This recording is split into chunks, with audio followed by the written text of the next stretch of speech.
വയനാട് ചുണ്ടേലിൽ ജീപ്പും ഓട്ടോറിക്ഷയും കൂട്ടിയിടിച്ചുണ്ടായ അപകടം ആസൂത്രിതമെന്ന ആരോപണവുമായി ബന്ധുക്കൾ രംഗത്തെത്തി. അപകടത്തിൽ ഓട്ടോ ഡ്രൈവർ നവാസ് മരിച്ചിരുന്നു. നവാസും ജീപ്പ് ഓടിച്ചിരുന്ന സുമിൽ ഷാദും തമ്മിൽ വൈരാഗ്യം ഉണ്ടായിരുന്നുവെന്നാണ് നാട്ടുകാരും ബന്ധുക്കളും പറയുന്നത്. ആദ്യം ആ പ്രതികരണത്തിലേക്ക്. ഗുരുതരമായ ഗൂഢാലോചന ഭാഗമായിട്ടുള്ള ഒരു മർഡർ ആക്സിഡൻ്റ് ആണ് എന്നാണ് നമ്മളിത് കണ്ട് മനസ്സിലാക്കാനുള്ളത്.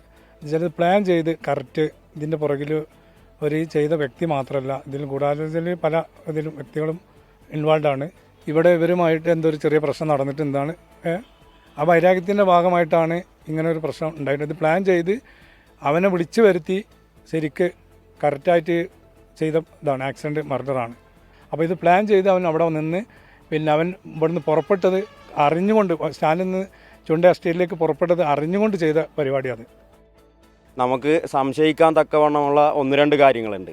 അപ്പോൾ അതിൽ ഏറ്റവും പ്രധാനപ്പെട്ട എന്ന് പറയുന്നത് ഈ ആക്സിഡൻറ്റ് നടത്തിയ ആ വ്യക്തി എന്ന് പറയുന്നത് 1 മണിക്കൂറോളം അന്ന് രാവിലെ ചുണ്ട എസ്റ്റേറ്റ് പള്ളിയുടെ മുമ്പിൽ വണ്ടി നിർത്തുന്ന കൃത്യമായ സാഹചര്യം ഉണ്ടായിരുന്നു. ഈ ആക്സിഡൻറ്റിൻ്റെ തലേ ദിവസം രാത്രി ഈ വണ്ടി എസ്റ്റേറ്റിനകത്ത് ചുണ്ട ഈ പ്രദേശത്തിനകത്ത് പലപ്പോഴായിട്ട് കണ്ടിട്ടുള്ള ദൃക്സാക്ഷികളുമുണ്ട്. കൃത്യമായിട്ടുള്ള അന്വേഷണം തന്നെ വേണം. കേവലം ഒരു ആക്സിഡൻറ്റ് കേസ് എന്ന് പറഞ്ഞ് അതിനെ എഴുതിത്തള്ളാൻ വേണ്ടിയിട്ട് നമുക്ക് സാധിക്കില്ല. സുർജിത്ത് അയ്യപ്പത്ത് വിവരങ്ങൾ നൽകും വയനാട്ടിൽ നിന്ന്. സുർജിത്ത്, ഈ ബന്ധുക്കളുടെയും നാട്ടുകാരുടെയും ആരോപണത്തിൽ പോലീസിന്റെ വിശദീകരണം എന്താണ്?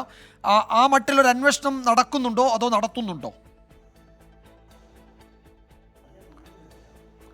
നിലവിൽ ഈ സുമിൽ ഷാദ് എന്ന് പറയുന്ന താർ ജീപ്പ് ഓടിച്ചിരുന്നയാൾ ഇപ്പോൾ മൂപ്പൻസ് മെഡിക്കൽ കോളേജിൽ ആണുള്ളത്. അദ്ദേഹം പോലീസിന്റെ നിരീക്ഷണത്തിലാണ് എന്നുള്ളതാണ് നമുക്ക് ലഭ്യമാകുന്ന വിവരം. പോലീസ് നിലവിൽ മനഃപൂർവ്വമല്ലാത്ത നരഹത്യക്കാണ് ഇന്നലെ കേസ് എടുത്തിട്ടുള്ളത്. ഇതുമായി ബന്ധപ്പെട്ട ഈ നാട്ടുകാരുടെയും ബന്ധുക്കളുടെയും ആരോപണമടക്കം അന്വേഷണ വിധേയമാക്കുന്നുണ്ട് എന്നുള്ളതാണ് സ്റ്റേഷൻ ഹൗസ് ഓഫീസറുമായി നമ്മൾ സംസാരിച്ചപ്പോൾ അദ്ദേഹം വ്യക്തമാക്കുന്ന കാര്യം. ഇതെല്ലാം തന്നെ അന്വേഷണ പരിധിയിൽ വരുന്നുണ്ട് എന്നുള്ളതാണ്. പക്ഷേ ഇതിനിടെ ഇന്ന് ഈ നവാസിന്റെ സംസ്കാരം കഴിഞ്ഞ ശേഷം ഈ സുമിൽ ഷാദിന്റെ ഒരു ഹോട്ടലുണ്ട്. ആ ഹോട്ടലും സുമിൽ ഷാദിന്റെ ഹോട്ടലും അതോടൊപ്പം തന്നെ ഈ നവാസിന്റെ സ്റ്റേഷനറി കടയും റോഡിന്റെ ഇരുഭാഗത്താണ്.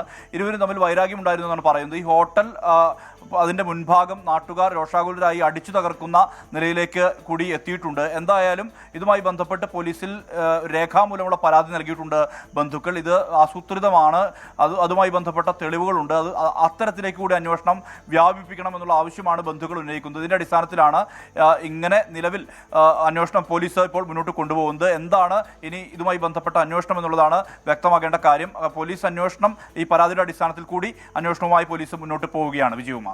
ശരി സുർജിത്ത്, എന്തായാലും ഈ പരാതി ഗൗരവത്തിൽ തന്നെ, ആരോപണം ഗൗരവത്തിൽ തന്നെ പോലീസ് കണക്കിലെടുക്കുന്നുണ്ട്. ആ വഴിക്ക് ആ മട്ടിൽ തന്നെ അന്വേഷണം നടക്കുമെന്നാണ് മനസ്സിലാക്കാൻ കഴിയുന്നത്. സുർജിത്ത് അയ്യപ്പത്താണ് വിവരങ്ങൾ നൽകിയത് വയനാട്ടിൽ നിന്ന്.